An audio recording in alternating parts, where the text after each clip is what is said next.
Hello, guys, gals, and non-binary pals, and welcome to the Fifth Trooper Podcast. I'm Owen, and it looks like we got some friends today. We are joined by both Rob and Jason from Legion Terrain. Hey, guys, how's it going? Doing great. Good to see you. Really good. And, of course, I couldn't do any of this without my trusty co-pilot in chair here. We've got Isaac. Isaac, how's it going, man? It's going well. Glad to be here, as always. So today we're going to be talking about terrain, we're going to be talking about tables, and we'll be talking about how to put all of that together and to have a good table for you to play your Legion games, and how Rob and Jason over at Legion Terrain can help you achieve that. But first, before we dive into all of that, just want to say thank you to all of our Patreon subscribers. Thanks, guys. We appreciate you doing this. If you'd like to become a Patreon subscriber, please go over to patreon.com/thefifthtrooper.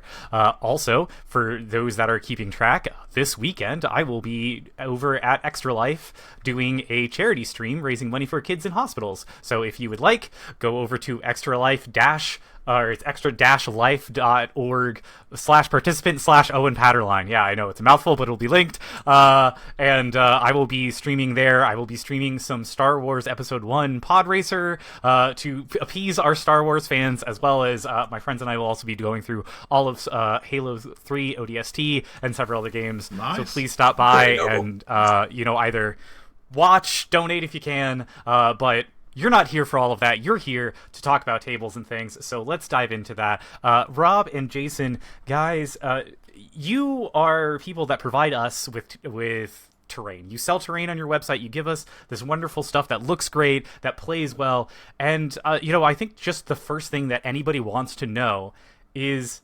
how do I build a good table? When I sit down at my store, what are things that I'm going to need to think about and to set up so that way I know that I'm about to have a good play session?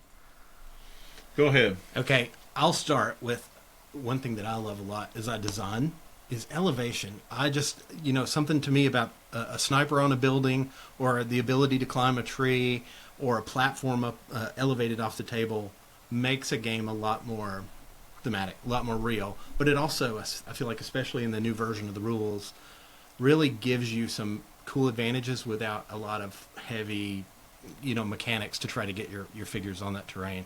So we always design some stuff with elevation, but I think other things you need to have. Line of sight blocker for sure. Line of sight, like a few good solid ones. Yeah, you've got to have something, and usually you're trying to at least get two on the board if you can, so you get a little bit of symmetry where it's not just stacked on one side, and whoever gets that side has the advantage, And so if you've got some line of sight, if you don't have that, you can put one in the middle, but it definitely kind of breaks it up a little bit, is a big thing.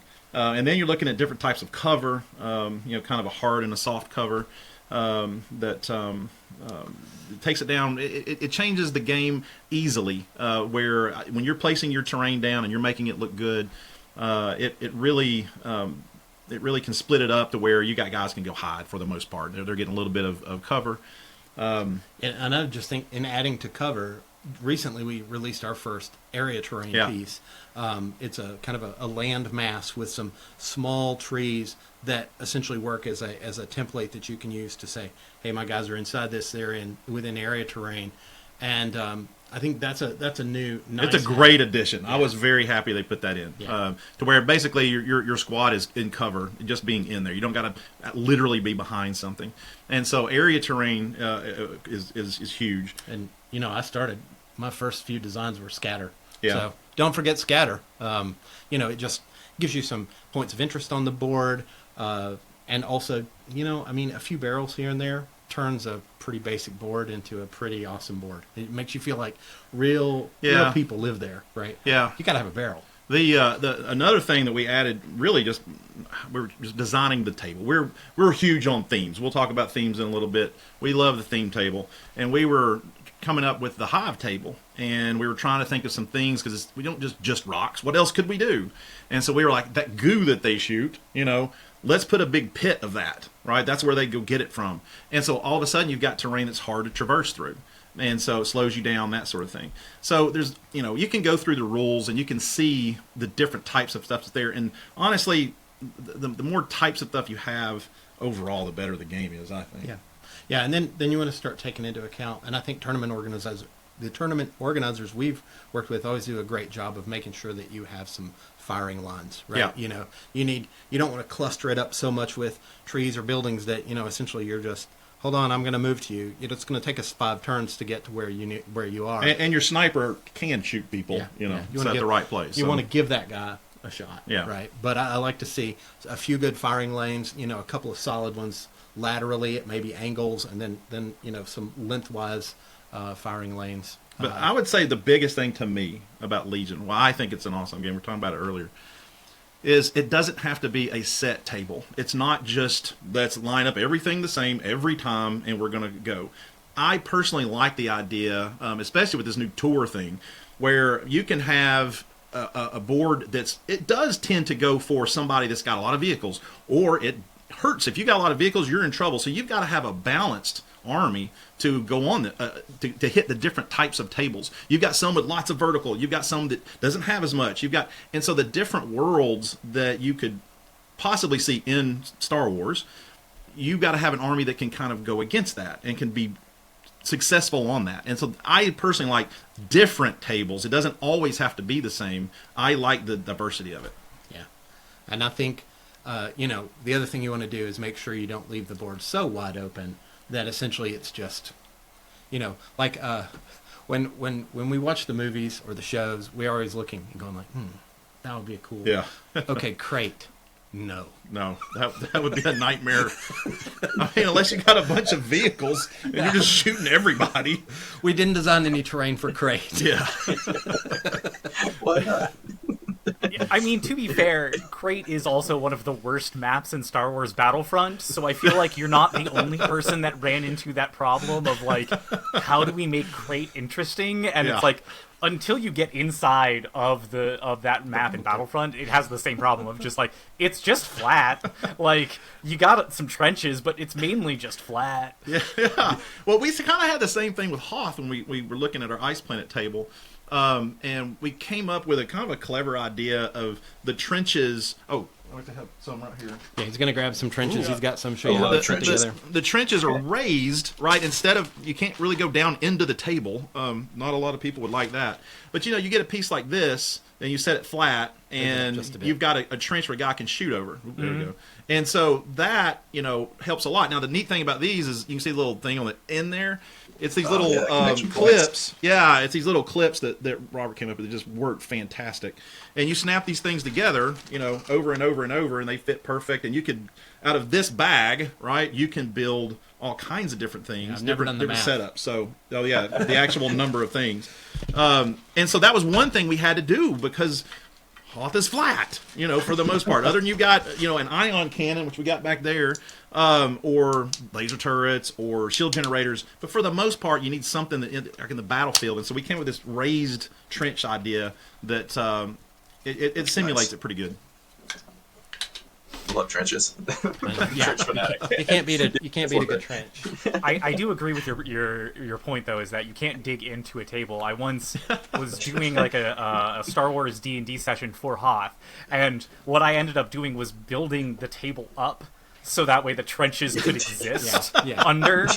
Yeah. Because project. you're right, like you have to do like an entire big thing, and luckily I was doing that on a virtual software that I was able to build it, very easily and just kind of replicate that to Yeah. actually have trenches. Whereas like if you had to do that in person on an actual 3x6 foot board, like that is an insane amount of pieces of stuff you need to we actually can't, have that. we can't send some pieces and say, all right, now get your jigsaw out and cut your table, down to this point and drop stuff in. That's not going to If you sell. have a CNC machine, you can really Really make a local shot. gaming store might be semi-upset when you start putting that at their table. Yeah, that's not going to happen. Walking in with the DeWalt. It comes free with a DeWalt router bit, so it fits at the perfect size. It's sponsored by Harbor Freight.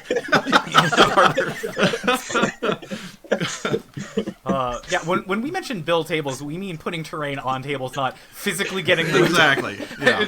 and some screws. Yeah. Well, it's like some of these tables when you go to the big tournaments and big shows, Adepticon or whatever, and you see some of these things that are masterpiece tables. I mean, they are huge and gorgeous, and it took years to build and significant amount of money. We are in awe. We love looking at those things. They're awesome, but they're not for the average guy. You're not going to be able to just, hey, let's just play a game and put it back up. And so we've got to think about that when we're building stuff. Yeah. I agree wholeheartedly with you on that. It's the reason why tournaments feel so good is because you get to go to some of those tables and see them, and you're like, oh, this is so much fun. Like, this is such an experience to have like this fully themed planet and things. Even if, Legion hasn't quite gotten to the amount of detail that the Lord of the Rings miniatures groups has over there, because I always see their tables and it's like pixel perfect from the movies, and I'm just like, I don't know how you have done this, but they're bringing Helm's Deep to life, and it's like, hey, we kind of have Hoth, and for me that's close enough. I'm like, we know it's Hoth. Yeah, but we know in here their stuff's looking like it literally came from the movie, like it was the prop in the movie, and they just set it on the table. So they went over to Weta Workshop and said, I need that right there. Yeah. No, but the practicality of y'all's terrain is like truly a testament to like just how well it's crafted. It's in game stores everywhere. Like a lot of the first like maps that I played on when I took the jump from like kitchen bowls on my table to like going to a game store, it's like, oh, there's the Hoth buildings, there's the Tatooine buildings. Like so much of that stuff is like. It makes the game so much more accessible for players and for stores to stock. Like, they don't have to cut their tables up. They have some cool terrain they can just crank out very easy. Yeah, and for us as we design, I mean, we think about a lot of factors as we design a themed table or even a single piece. One of those things is shipping, right? Yeah. And shipping translates very well into storage. So if you can ship it in a box, you can store it on a shelf. I got a piece right here. Yeah. And all right, so this is our table. Our temple. This is the ancient dark temple. This is how it's shipped and stored. Right. It is built to where you can have all these pieces inside. So this is the top, right, and then you grab some pieces out of there, and these come out, slide on the side, and so ultimately, you've got this and this. And then this kind of fits on the side here. Kind of thing. You get the idea. It's a big old piece, right? But we're like, we can't ship that. That's going to cost an arm and a leg, So Robert is the main designer here, and he was like, I can stack this and we can do this. And so for storage for somebody on their shelf, when this thing all fits in one little piece, it's a selling factor, you know. Another thing that as you're choosing terrain and as we're designing it, we think about versatility. Grab those two corner pieces you got in your hand there, Jason. Oh, right here? Oh, yeah. So with this same set, it's three major pieces. Yeah. So if you wanted to have another pylon, just a small pylon out there, you can take that one piece and turn it into three separate small temples without a lot of effort, or spread these apart. You can run these little pieces in between. And I happen to know somebody who saw the movie where there's a temple that seems to float, and you can actually spread these out and put our temple up in the air with these underneath the main section, and have a it's like a very versatile piece. So versatility is another thing we try to design for. Sometimes a piece is just a piece. Yeah. You can't turn a hut into something else. Yeah, a farmer's hut is a farmer's hut. True. But when you can get a big piece like this that you're going to pay a little bit for, where you can set up 5 or 6 different ways, and it all packs down. And the better offer at the end of the day, we're gamers. This is why we did this. We started this whole thing because we saw that Star Wars Legion was coming out, and we were like, I want that game. Yeah. We used to play 40K back in the day. We want to play this, the old days. And so we were like, okay, we've got to build our own terrain. I just got my first 3D printer. Actually, I'm a teacher, so I got it at school. And I was like, hey, I got to learn how to use this. We can just print some cool stuff. So we started printing this stuff for our game. Like, it was literally, we had nothing in mind like that at all. And so this is our game. We're going to sell it, right? And we're not going to sell it. We're going to play it ourselves. And then all of a sudden, we built the first piece and was like, hey, that was pretty cool. Maybe we can pay for our filament. So that's what we thought. We think the game's like $200, right? We're going to spend, and so we need to get it, or our wives will kill us. And so we said we'll sell it, and we put it on eBay just to say, hey, would anybody on eBay buy this? And it was like, they will. The answer was yes, they will. Yes. And so we start selling it on eBay, right? And then it's like, man, everybody keeps buying this as soon as we put it on. So let's try Etsy. And then Shopify, we built our own website. Now it's on Amazon. And it just kept going and going and going. But it was because we built it for us. And we built every table for us. And most people like what we do. So we occasionally build a piece with somebody else in mind. Where is she at? I'm looking for, over there on the snow hill. This? Yeah. You'll have the coolest background. We have families, and they sometimes get involved. You get a little stuck in the design process, and they jump in and go, "What if you did this? I was like, I need something tall. So the POIs, points of interest, right? When we read the rules, they're like, they should be 2 inches around, 3 inches tall. And a lot of POI stuff that we saw out there was, it's cool, but you have to template it and say it's 3 inches tall and you can't shoot through it and that sort of stuff. We said, let's just make it 3 inches tall, so our stuff is taller. Well, we got stuck and couldn't think of things to make, and so somebody thought it would be cool. What does that look like to you? It looks like an outhouse. Yes, but an imperial one. an imperial loo, the imperial loo. It would be the technical term for that. And so, it was like, hey, they got to go to the bathroom at some point. Somewhere. It's not like they don't have one. Right. So that's how that would get. That's character. That's heart and soul in your boards right there. Yeah. We care about our troopers. Go outside. The idea of a shifting porta potty is pretty hilarious. The shifting priorities, the whole porta potty moving around all over the map. I feel bad for the stormtrooper inside while it's shifting. It's like, I feel like, as you guys pointed out in that, and the things that I would like to make sure that our audience is bringing home is the value and the versatility that you are offering with your terrain, because that is something that when I first started talking to you guys, it shook, like, that I didn't quite understand, and I was like, oh, this is ingenious, because I don't have a lot of pieces for my own table or anything like that. I have a couple, but those were things that I just kind of got from other people. That wasn't a thing that I went out to do, and I haven't really looked at terrain because I was like, well, I have to figure out what kind of terrain I need for the table, and then I have to buy it, and like, it seems like it's so much money to just buy one thing, but you're not buying one thing. You're buying one thing that can be 8 things. Right. As you just showed us, right? Like, it packs well, not just for shipping, but for also making sure you're not taking up your entire closet space when, everyone's got their giant tub of terrain. Right. And so it fits into that tub a lot better, so you can have a smaller tub, which I appreciate. I'm in a very small house, so being able to do that is fantastic.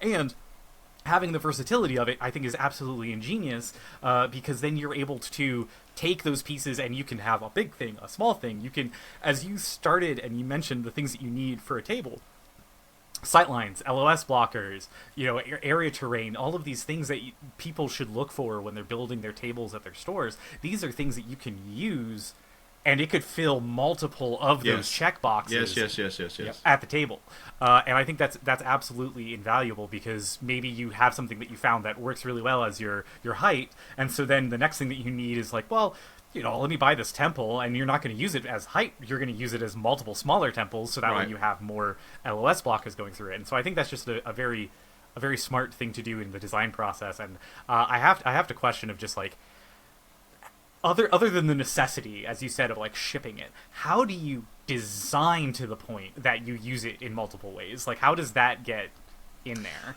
Well, I'm going to pull down our big piece here in a minute. This is our most recent release. Printers are limited, right? They're a certain size. So, out of necessity, we're only going to print a part so big. I'm sure there are printers that can probably print a room, but nobody's going to want to buy that.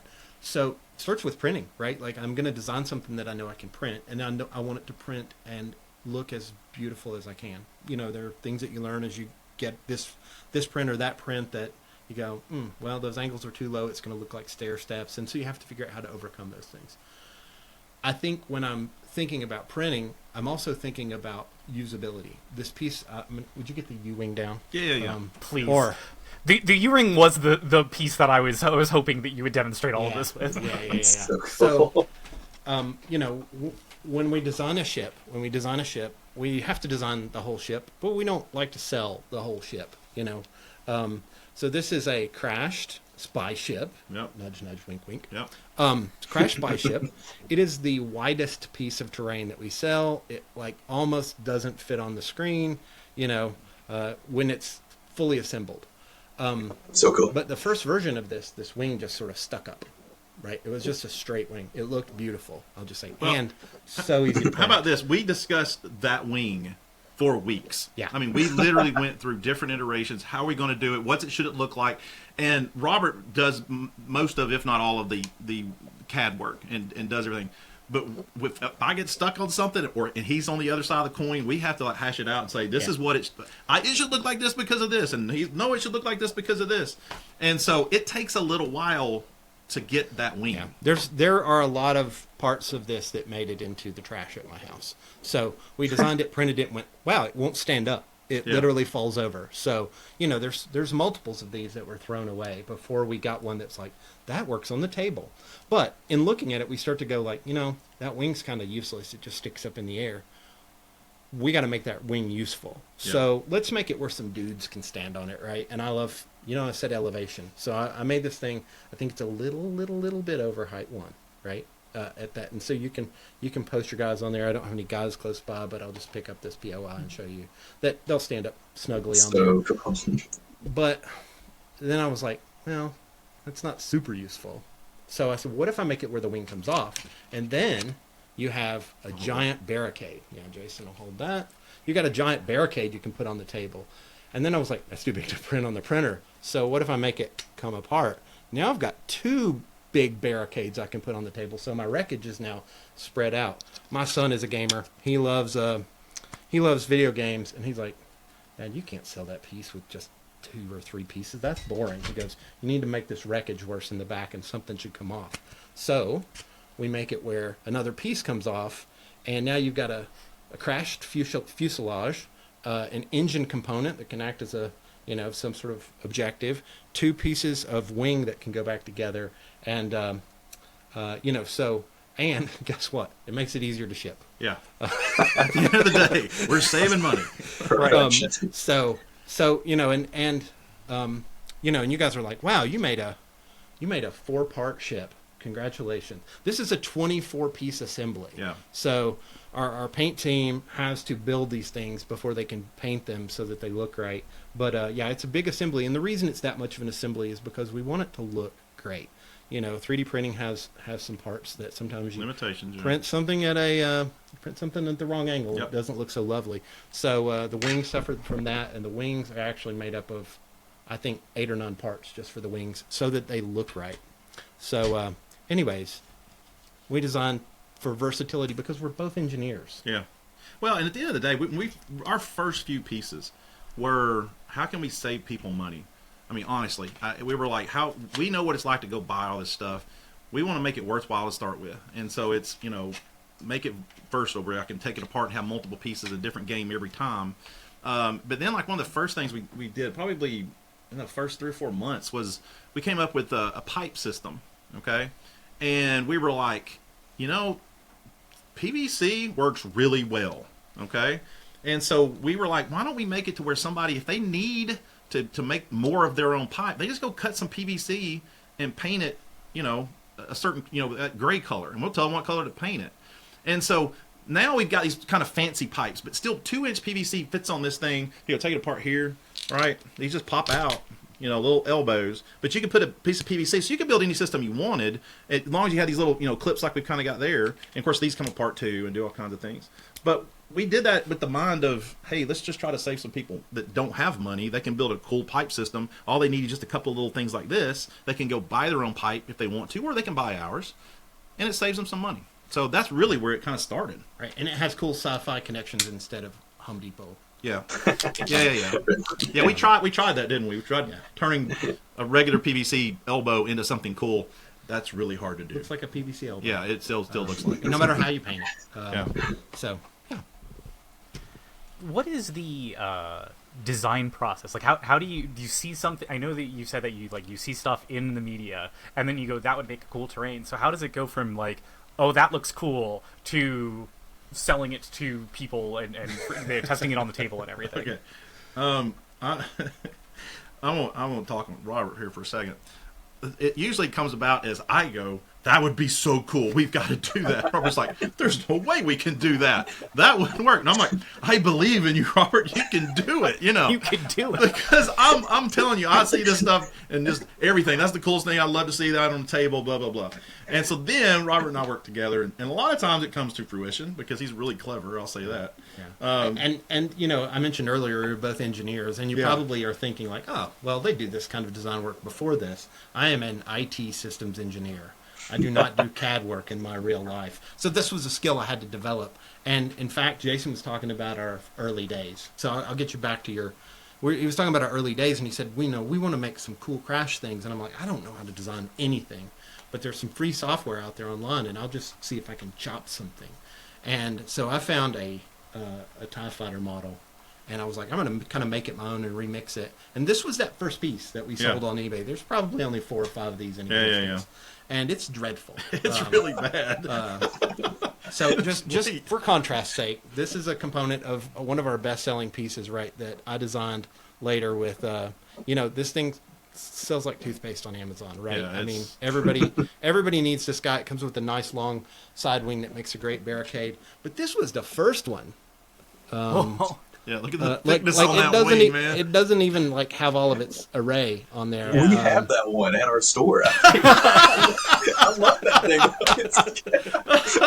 Oh man, yeah, it is. I like it. It is a. It's the Model T TIE Fighter, pretty much. It's a classic. It's a classic. So I had to learn to do real design in order to build stuff that didn't. Oh well, I didn't want to use just a remix. Right. We wanted our own stuff. We make our own stuff, design our own stuff. There's no. But so how do we get from idea, So I think you're right. We sort of go. Is there another planet we need to tackle? Yeah. That's a big.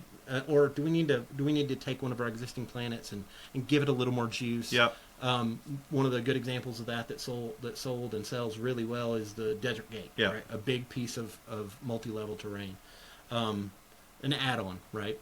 We have a great desert table that was really kind of the first ones. Everybody was buying it and still do. But then I was like, it needs something. Yeah, it's just too short. Everything was boop, boop, boop. Yeah. Little bowls turned upside down. Yeah. So we added on because we saw a gap, right? So as we think about those table design things and go back and look at what we've done and edit, right? We say, it's time to add here. This needs a little more. And that needs a little something taller. Or we need some more, scatter for the forest. Yeah. I need to talk to you about scatter for the forest. Yeah. But,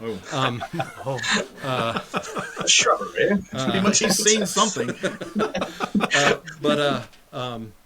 So, then we start that process of trying to draw it. And usually the first drawing and the first print is just a feasibility print. Yeah. We go, all right, I'm gonna rough this thing out. So like I said, we throw some stuff away, we print some pieces and go, whoa, that is gonna come out ugly if we leave it at this angle. We have got to turn this thing sideways. So now I start thinking about as I decorate, a final design. So we'll do the rough shape, we'll do the final design, we do all the decorations on it. I'm going to make sure those decorations print well. So now my design has to take print direction into account. And then it's print and test and adjust and deal with tolerances. And because, like I said, when you've got 24 pieces that go together, most of our stuff isn't that complex. Right. But some of these monster prints, they are that way. So when you have that many pieces that go together, you got to make sure that it's going to work. And that means waste, right? So we sometimes think about, should we have, a sale on the stuff that we throw away? We have, honestly, bins of old terrain that did not make the cut.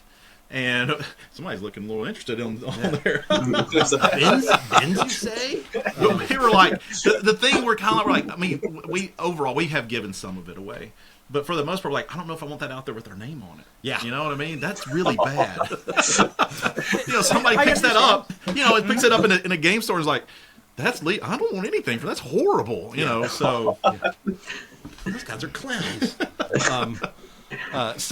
So yeah, there's a big testing phase, and then we start out with, we've got our first prints, and so now I have to hand it over to our principal photographer. Oh, yeah.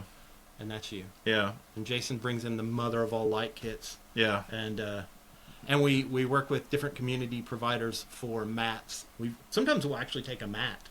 So you talk about what are we going to design? We look at a mat and go, what can we design that makes this mat more awesome? Yeah.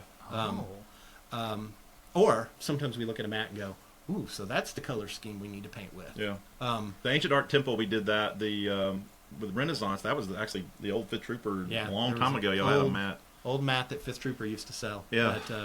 That we designed some of our paint scheme for. Honestly, even the new Tropical Planet stuff, we looked at a mat from I I don't know. I forget. I can't I don't know. It's Anyway, a mat company. yeah, And it was really nice. But honestly, that came about because we did a poll of like, what next board would you like to see? And it came back. I mean, huge. We need a Scarif table, and we were like, and that's where. It was like, how in the world are we going to make palm trees? You can't print palm trees. You can't print palm trees. And so after Trees rough. after doing a lot of thinking and I don't know, praying, and we it's like one day it hit me. I'm like, hey, if we use it, we're not going to tell you this type of filament. Let's say we could make this and it would work. And so Robert was like, no, it won't. And then so we printed it, and then the leaves looked like leaves, and they were flexible, and it all worked. But then we made it to look like a tree, and that's a whole different thing. And Robert was really clever on how he made the leaves all work. Yeah. So the leaves are another snap-together system, but one downside of 3D printing is because it's multiple layers, it tends to get a little brittle if you make things very, very small and you're printing vertically. So we had to make these trees kind of significant, like relative to... They're Scarif trees. Yeah, they are. These are Yes. imperial trees. They are very, very well cared for. Pansy trees on our table. So we had to make these nice and chunky, but we wanted to do something for the area terrain. And in that scenario, we worked on, I don't have any examples of it with me, but we worked on building an area terrain piece, this is our first non-3D printed thing that we're selling. Yeah. We looked at it and we were like, you know what? The easiest thing to do is to go get these smaller trees. They're nowhere close to that size. Smaller trees, and we can purchase those. We can paint those. And then we made the base to where it's easily pop these little things in, and you've got a nice little piece of area terrain. Yeah. So we're always solving problems, Yeah. right? And Yeah.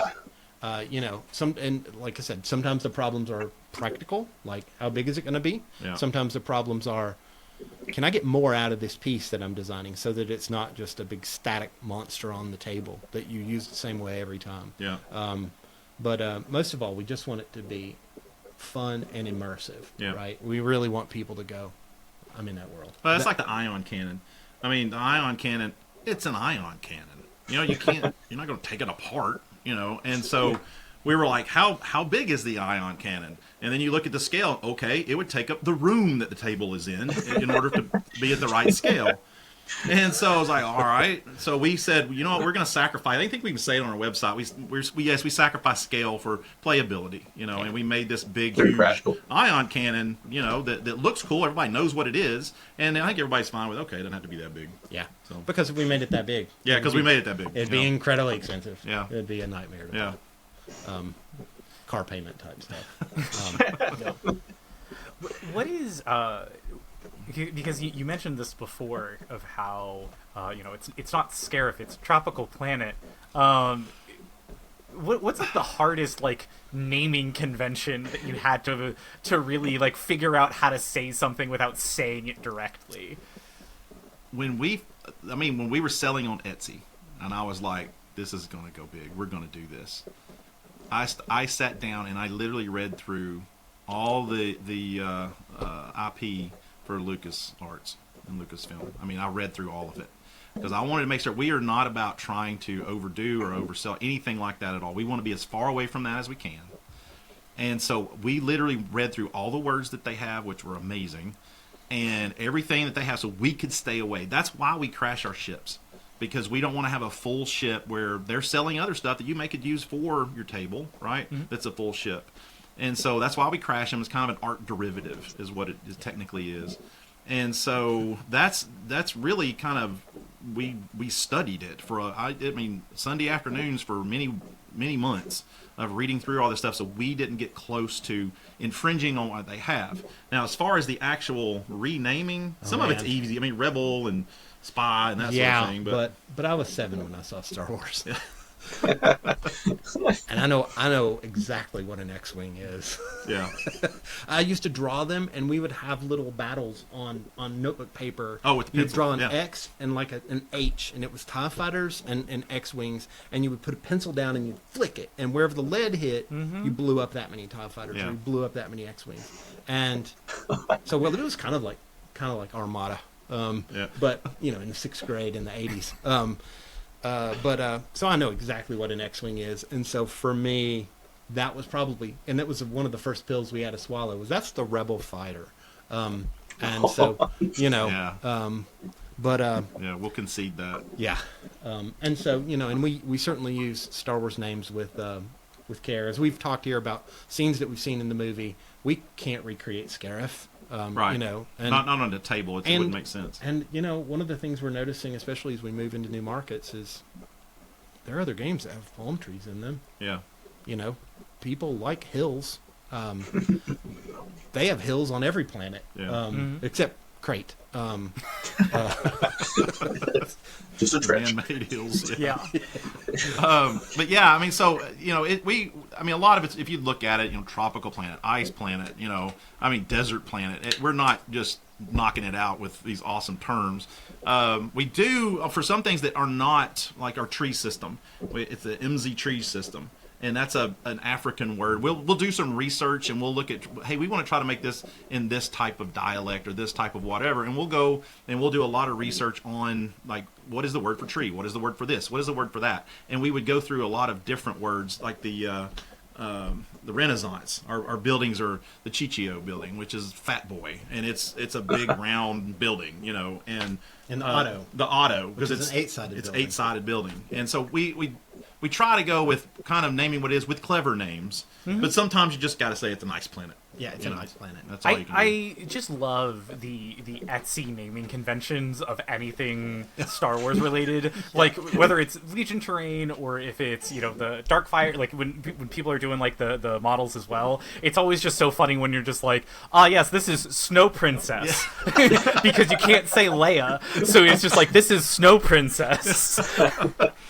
But it's because they've got it protected. I It's mean, it's locked like, down. what was the big one when they came out with the phone?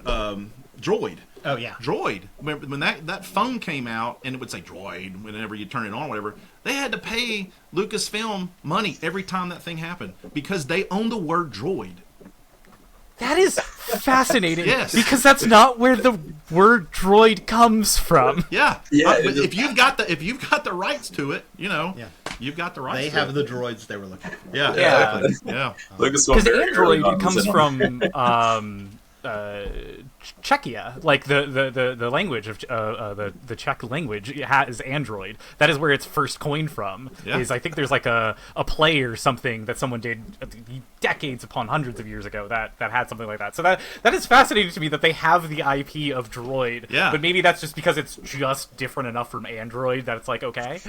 I mean, I don't know how you get that. I don't even know how you get that. Yeah. Just money, I It's our guess. word. But yeah. Well, I mean, like, to be fair, it's also just a very interesting thing of what people can get in copyright. Like, Yeah. Copyright law is crazy. Nintendo of America just copyrighted summoning monsters, and I was like, we've been summoning monsters in games since like the 70s. Like, Yeah. I mean, we just got to be clever enough to do it, I guess, and have the money to do it. But so yeah, we try hard to stay away from what we need to stay away from, and you know, and try to be clever at times. now, I know that you guys have told me this story offline, and I would like you to share it here with our viewers. That you are rightfully playing in a space where you're trying to, let's say, playfully not quite copy the things that you're seeing in the Star Wars universe and bringing them into a 3D model. But you guys have mentioned before that there's been a couple of things that you have made into 3D models that have somehow found their way into the Star Wars universe. Oh, yeah. Yeah, and I mean, listen, was it from our stuff? We don't know. Maybe. But I'm telling you, I don't know if you look at the pictures because we talked about it before, and I seen some pictures. And I will put them right here for people to see in this video the back, the juxtaposition of the two. We're literally, we're literally sitting watching, and this one was Tales of the Jedi with the Ahsoka story, and it's the last one near the end, and they're walking on this field, and all of a sudden you see this big crashed LAT, right? This big gunship down, and it. Other than it being hollowed out some, the wing is out. Exactly like ours. I mean, it's the same setup, the same orientation, the same of the body, everything. The remnants of it. Right, everything. It was like, that's our ship. That's ours. It's like, and they knocked some out of it. They made big holes in it. But we were like, there's no way, because that thing had been out for a couple of years, and so we were like, that is ours. They saw that and said, hey, that looks pretty cool. They were searching for crashed gunship and one of our Etsy pages came up or something like that, and they're like, that's solid. And so I mean, and we were pretty sure about that one. And the other one was a little bit of a derivative, but we both freaked out. We were watching, it was The Mandalorian. Yeah. And we had a piece, and I had photographed it, and, I had it on my kitchen floor, and I was like, I love this piece. This piece makes me so excited. And it was kind of based off our it's the sanctum. Our sanctum with the standing stones. Or the standing columns on our dark sanctum. Basically, he took our ancient dark sanctum, and we were talking about doing a jungle theme, and we said, what would happen if we painted it kind of like the jungle? It was in the middle of the jungle. And so he went and kind of painted up, changed it just a little bit. And man, it was the spitting image of that thing. Yeah, on one of the Mandalorian episodes. Where Grogu goes and sits in the middle, and they call Luke in. There's like a ball in the center. We didn't design the ball. We didn't have that. But the stones, the way they were oriented around it, I was like, oh my gosh! I think we called each other on the phone at the same, like one of those colliding calls as that show was coming out. So there's been a couple of instances where we feel like, I mean, we're inspired by the movies, absolutely. So maybe sometimes we inspire them too. Yeah. What's up? That's what we're believing anyway. Yeah. So, just really cool. Yeah, I believe you guys, right? Like, I know artists in various different industries, and a lot of them will go and look at fan stuff that is created as references, and then they go, that's a good idea. Like, let's bring that into, like, the actual canon of our things. And so they do that, but they go through permissions and whatnot. But it is a very interesting thing to see, like, when you're working your artwork and other people are kind of doing the same thing back, bouncing off you, and then you're like, oh hey, like, we see each other. Like, we were happy. I'll say that we were very happy. Yeah, I did feel a little bit like, hey, we see you. There was just a moment of they put it in a whole animated series. They probably made this sometime. There was also a little bit of panic, just a little bit. Like, oh shoot, they saw us. It's over. We didn't mention it here, but I would like to bring up how I found it so interesting the last time that we spoke. You guys mentioned how you try very hard not to build what AMG is already doing, that you kind of like go and you went to this place where they're not at, so that way you could flourish in that spot, and I think that's very true and so helpful from a gamer's perspective, from a fan's perspective of Legion, of how it's like, AMG has a couple of terrain pieces, but they don't have the terrain pieces that you guys do, and your terrain stuff is, I mean, I'll just say far better than the stuff I could buy from AMG, because I can use it in so many different ways that it's just like, it's such a fascinating thing of how, like, it plays so nicely with them, but it doesn't hurt them, right? And I think that's such a cool place to be. It's such a cornerstone of like community building. Like the tables are the big billboard that pulls a player to look at the army in the first place. Like we can paint our models beautifully, and there's lots of stuff that you can do with that, but like what brings people in when they're walking through the game room is the table. It's like it's such a big community builder. Just having that terrain on the table. Yeah. I think but you guys are right. We when we started, we said, look, we are not going to try to draw a new stormtrooper, right? Yeah. they've got it. Like that is the health of the game depends on the sale of those models, right? If those things aren't selling, AMG's not going to make. Right, that's just the way. It's a company. They don't do it because they think we're cute. We didn't want to be basically parasitic, right? We didn't want to make our the money that we're making, which honestly that's not really what we're doing it for to begin with. Anything that we're doing, we're not trying to to make it worse and make them hurt. We're trying to make. We love this game. Yeah. We want this game to succeed. We want it to be as big as everything, and so that's why we stayed away. It's like we don't want to inflict damage on them. We want to make it cool. We want it to be where they're like. And we were actually told at one point, we had a friend that used to run. I think he still runs LVO, and he said he had talked to some AMG people, and they knew who we were. And overall, they said they like that we're trying to make the game better and bigger. And that's what we're trying to do. You know, we're not trying to inflict. Like, for instance, one of them was the crashed ATST. Yeah. We had that going. We were kind of in the process of that, of getting it going. We were going to come out with it. And then we saw that they were going to do it. We're like, all right, we're done. We're not doing anything else, anything close to that. Because we want them to make their money, so they'll keep making the game. You know, we don't want to shut it down. No. Well, yeah, we want to, you know, feed the system with good terrain, and offer it painted so that a player who needs a table next weekend can get it. Or just doesn't like to paint, or good at painting. That's me. So Yeah, I will say, as somebody who's painting so many Wookiees right now, I love the idea of having terrain that I don't have to paint and it just comes in a box and it's ready to go. I was like, this sounds awesome to me. But yeah, I think that's our motive there. Is we are doing this for the game, because we want the game. We love the universe first, because that's what got us into the game. Yeah. But we love the game, and we love seeing it played. We've been to a few tournaments and walking around looking at tables, whether they're ours or not, especially when it's something that somebody's handmade. You know, I mean, that was my first pieces, right? Yeah. My first designs were handmade.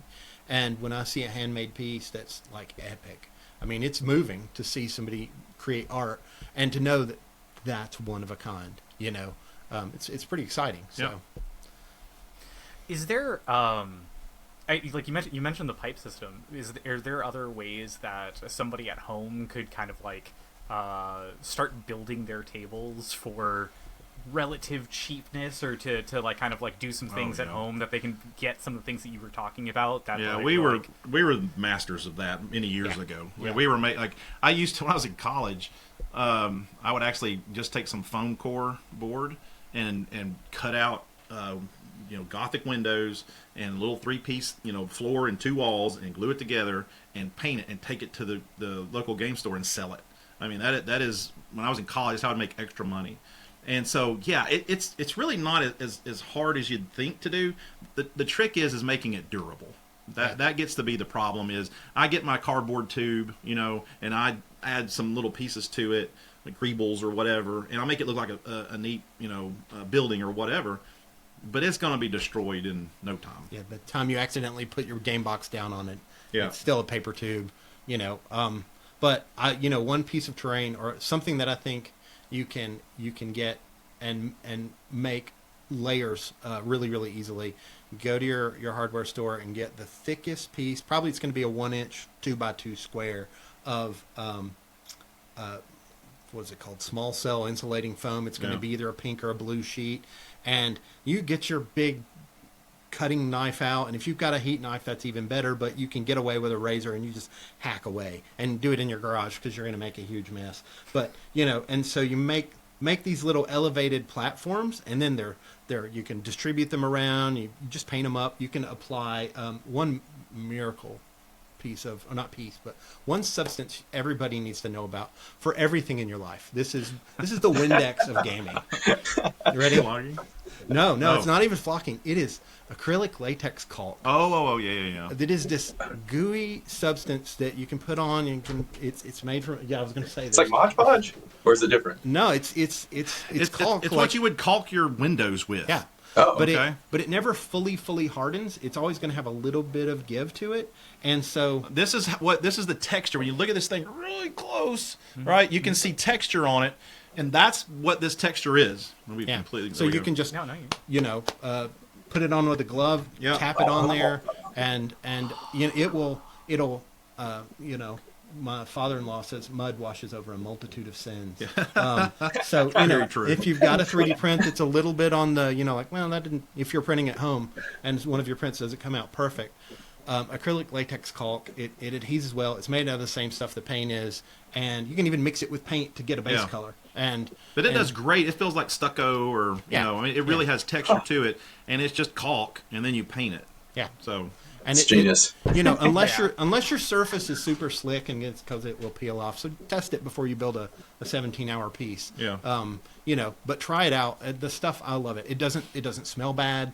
It doesn't and washes up really easy. Washes if you get it on your skin, it's not like super glue or anything like that. You can basically just do that and it'll come off. I love that stuff. We use it in texturing our painted desert stuff because we want it to look like stucco, and we don't want to print it like stucco. So if you buy an unpainted piece from us, you will not get the stucco texture. You will stucco it yourself. Yep. But yeah. But now you know how at home you use the caulk. Yep. If you go to the store, it's usually cool. It's called Alex. So when you go in the caulk aisle, you look for Alex. Alex, okay. Acrylic latex. And I'll tell you to get the 25-year stuff because it dries a little slower, and you're gonna want that. Here's a freshly Alexed piece of gray plastic from one of my painters. So this is the plastic, but here's the texture actually applied. Yeah, that looks so nice. Yeah. So. Yeah, basically all the white essentially on that is the big piece. I'll have to mess with it, yeah. Piece. You can see. Yeah, so that is Then we'll paint that on top of it, right? The tan and burnt colors and things. Yep. So I wish I knew this a month ago. I made it on Vara, and it would have felt so much cooler with that stuff. Nice. I mean, I've seen people also use like Gorilla Glue or just basic glue and paper towels. Again, that kind of has that like crush glue. effect. Yeah, Elmer's glue, paper towels, kind of can get a little bit crushy, but and if you're in the world of 3D printing, if you ever print something and you're like, oh man, that went sideways, there's a puncture wound in this thing that I didn't want. Baking soda and super glue. You got to be careful with that one, but you can fill in a little bit with baking soda and put a drop of super glue on it. It hardens to essentially it is an epoxy, and you just keep adding to it, and then you can sand it down. So baking soda and super glue. See, I thought you were going to say there's another one, another really quick, all the dirty tips. how to do this, right? All this Is like he was saying, you can get that Dow blue foam or the pink foam or whatever. And honestly, the easiest thing to do is just my older brother. He was the master at making game terrain. Taught me. I mean, he taught both of us, and he was still amazing at it. It looks like it's real. But he would take this Dow blue foam or the pink foam, and he would cut it up with a heat knife or something like that, even a little sawzall sometimes, a little jigsaw. And you can make a nice little hill, right? Kind of slope it a little bit, make it look like that. But then it's putting the flocking all over it that makes it really look good. And we make our own flocking, okay? Instead of buying it, it's expensive. It's crazy expensive. I don't know why it's crazy expensive. So I said, listen, we got to make our own flocking. We can't. And so Robert said, all right, I've seen this video. I'm going to try blah, blah, blah. And now you just take some basic wood shavings, essentially. Sawdust. And you color it up. Yeah. And you've got wonderful flocking. It looks like grass. It looks like leaves. It looks like whatever you want it to look like. Yeah. And you glue it on the hill, do some spray glue or whatever. And it's wonderful. I saw the question. How am I going to paint individual pieces of sawdust? I was thinking, is it Your spray face paint or what are you literally doing? So what you want to do is buy cheap craft paint. Get your favorite colors of whatever, and get a few mixes because nothing's one color. That's our primary rule for our painters. Nothing we paint is one color. And so you want to get a few different colors and set aside some sawdust, whatever density of sawdust you want, and you're going to take and just not squeeze the paint into the sawdust. You're going to mix the paint with, like if you have 1 bottle of paint, you're going to mix it to about 2 bottles of water, and so it's going to be really soupy, really, really soupy, but the pigment is loaded out still. And then you're going to hand stir and knead your sawdust, but you're going to want gloves for that action. So put on some latex or your favorite other silicone gloves, whatever you got. So it's a cheap way to build really nice hills, and if you've got some hills out there, it really starts livening up everything. You can make them a little taller, so you got some something to hide behind really tall if you want some big line of sight blockers. And the foam's relatively cheap, and you can cut it with a knife. 1 inch or half-inch foam sheets are pretty great for that because most games, at least in the U.S., recognize an inch as a unit of height in some way. So you'll know, well, I've got a sheet of foam that's an inch thick. So, if I put 2 of them, I'm 2 inches thick. And how do you glue? Get that piece back there. That's going to show a little bit. And then you could cut multiple pieces and stack them on top of each other and kind of make it a hill. Here's our actual hills that we sell, right? These are 3D printed, but you can easily see if this was just a piece of foam, right? I'd have one level, then another level, then another level, right? And then I've seen on tables before that exact thing. Yeah, and it's you could paint it, with some. This has probably got 3 different colors of paint on the rock kind of formation, and then the top you can see the flocking that we put on it, but. This is 3D printed, so yes, it is going to last a long time, and you don't have to worry about it and everything else. But if you're, listen, I don't have a ton of money, I can't buy this stuff right now. Go get some foam, make your own flocking, and it's a little bit of craft paint. Yeah, and you can do anything from using a long razor blade to cut into there to make because it is foam. Another way to texture it is get a pair of needle nose pliers and just pluck. Right. Yep. So your hands will be tired, but your board will thank you. So that's a couple of good ways to build a. And there's so many YouTubes out there, so many things. There's some incredible people that make this stuff, to teach you how to do it, and they do a wonderful job. But that would be our 2 little secrets right there. Hey, those are. Oh, that's awesome. Yeah, I needed those this are fantastic secrets. Making my phone deal. The people that are trying to be more DIY and are trying to not buy things, well, thank you so much for your tips, because those are great. For people that do have a little bit of money to spend and are impressed with your products, let's roll out your red carpet here. Please plug away, because I know you mentioned that Black Friday is in a couple weeks here and the holidays are coming around, so hey, if you need something for your loved one that plays a lot of Star Wars Legion, mayhaps going to Legion Terrain is exactly the thing that you can do to help. We think so, for sure. Yeah. Perchance. Should you need. Yeah, we have basically 2 big sales a year. So every once in a while we'll do a flash sale, but for the most part we have it on Black Friday, and we have it on May the 4th. The Black Friday sale is always our biggest. And sometimes we kind of structure it different ways, different years. Sometimes it may last a couple of weeks. We try to always put our tables on sale first, so that everything that goes into a table doesn't get bought, so the table itself can't get bought, if that makes sense, right? And so we'll put that on pretty maybe 2 weeks before actual Black Friday, and then it'll roll into everything will go on sale. Usually we're looking at between 10 and 20%. We haven't looked at it this year exactly what we're going to do. But that's coming up really, really soon, and we if you're trying to save some money, if let's say that if my wife was going to buy this, she would have no clue what I want unless I told her exactly. We do offer gift cards, and so people we've around the holidays those start going through the roof. People get the gift cards, then they can go in and buy the things. So and it's legionterrain.com. While we do have an Etsy store and we do sell on Amazon, those marketplaces are. And I would encourage you, if you find something... They take their own cut, and we would like to support just you, not you and Bezos. Yes. So that guy's he's doing fine. He really doesn't need our money. For sure, check us out on legionterrain.com. It's our home store. It is where we focus and where we do our initial releases of products too. They always come out there first. Like the Tropical Planet's not on anywhere other than that store right now. Yeah, so always go to legionterrain.com first. We are not let's email people 14 times a week. We send out around 0 emails a year. Yeah, maybe one if we know there's people waiting on something. I will let kind of the people that signed up. I'll say, here, this is what we're doing, and end of the year we may do a letter what we did for the year, but that's it. We really don't do the mass marketing thing. So Black Friday and the way we sell, right? We sell what we have painted on the shelf. We are not taking orders for something that a painter is going to paint for you in 8 or 10 weeks. We sell what we have in hand ready to ship. Black Friday is usually kind of special in that we'll get, 100 orders in a day. That's more than we typically might.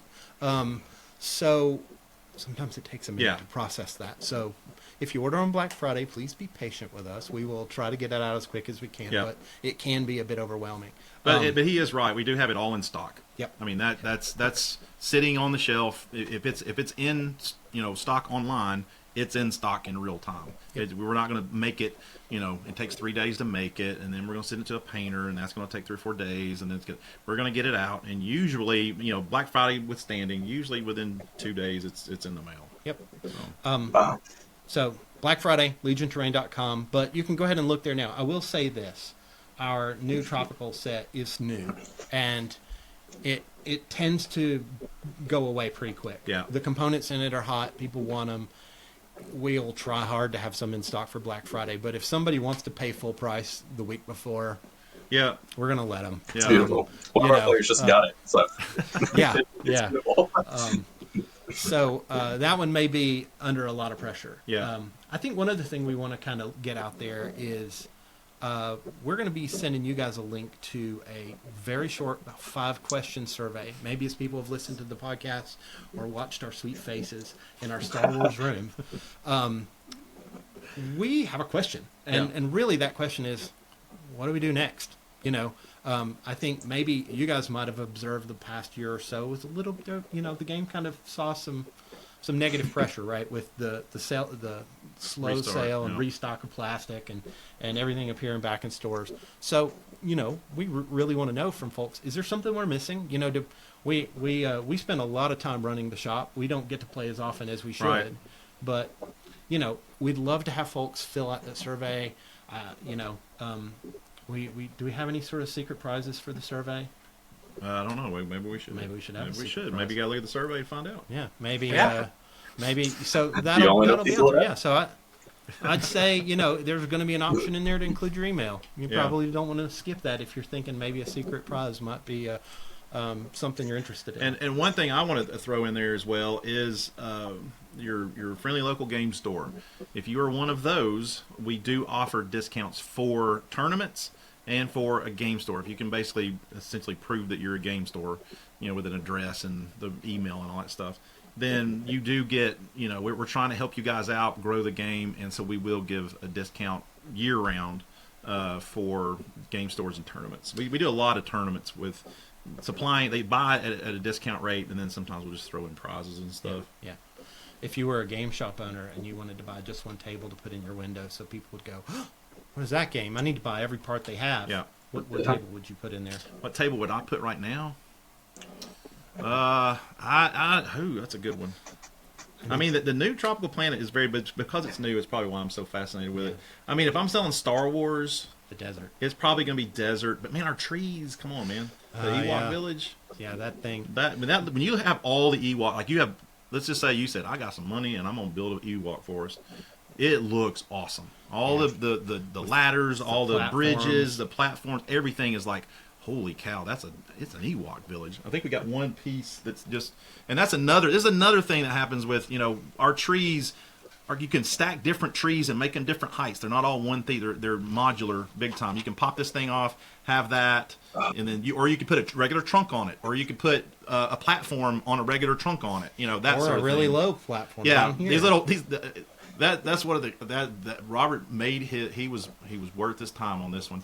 To hook these things in platforms, we don't have a platform. These little lichens are the connectors. So like you slide it down and you rotate it, and the lichen locks it down. So instead of having like a key, That's crazy. right? It's an actual lichen. So, So if you just want a tree, you can just have a tree. Yeah. But if you want to drop either the villagers, the village platform or the occupied, we call it the occupied forest. So it's an imperial platform. yeah, I'm going to say that's probably my like subversive favorite, because like those imperial things locked into the trees, man, do they look cool. Yeah. Like that's completely off universe. It's not something we've seen in anything. But in our heads, we were kind of like, well, they had to build something. right, on they're it. there on this forest. I mean, they planet. got all this big You big know. landing platform thing. They had to build something to fight these Yeah. things. So, anyways, is there anything else we want to make sure folks know about? No, not that I Yeah. can think If you of. really want us to email you, I'm very sorry. We don't- appreciate all the support that we do get. Honestly, at the end of the day, we are just some of you guys. We are the community. We love playing. We love everything about Legion, and all we're trying to do is just kind of make it cool, make it fun. Yep. So He'll definitely do it well. Yeah, I was gonna say you're doing it well. As Isaac just said, you're doing it well. So thank you so much for your time. Again, we'll have links to everything below. So those that are watching and listening, look in the descriptions. We will have links to the survey. Please do their survey so that way they know what to do. Data is super useful, and so they appreciate that. Also, if you can't be bothered to click that survey link and fill it out, just give us a comment. Like, subscribe, do all that Yes. stuff for us as well. But hey, let's talk about terrain in the comments. There are plenty of great things, and so thank you, Rob and Jason, so much for your time and for doing this. We appreciate it. And if you want to see some of this terrain in action, I know that our Lord and Supervisor Evan will be having this on display and while he does his tours video. Whenever that comes out, I know it's not out yet, but he is working on it. So soon you will see some of this terrain in action on this channel here as well. So thank you so much for stopping by and talking to us and being part of this. And you guys have said it yourself that we're here and we're doing it all for the love of the game. Pretty much, yeah.